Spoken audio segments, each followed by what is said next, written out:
Ayan, simulan natin tanggalin ang mga screw at nuts niya mga ka-project.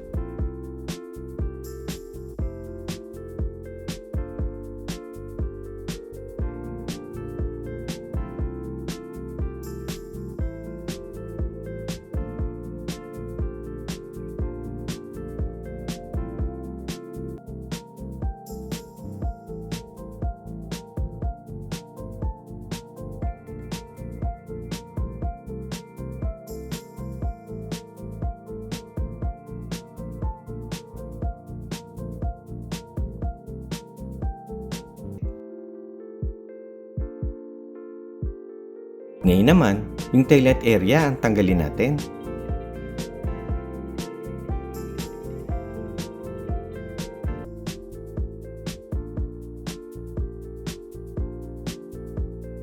Teka, tanggalin muna natin yung taillight niya.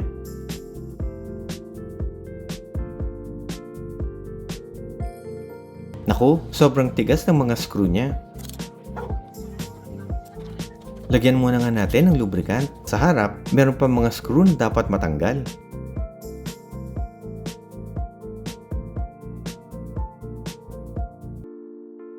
Ngayon naman, tanggalin natin yung battery at controller niya. Dito natin ilulusot yung mga wirings niya para matanggal natin yung stepboard mga ka-project.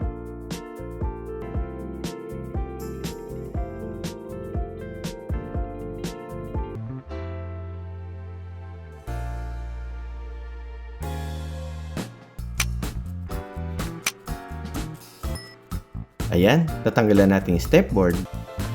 Okay, tanggalin na natin yung front fairings niya.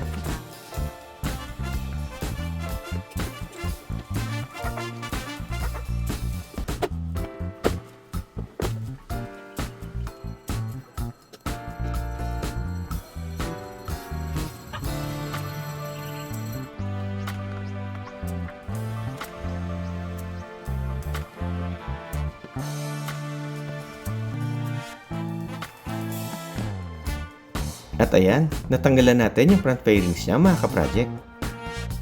Okay, ayan, ito na lahat ang pwede nating matanggal na fairings ng Suzuki Let's 4 mga ka-project.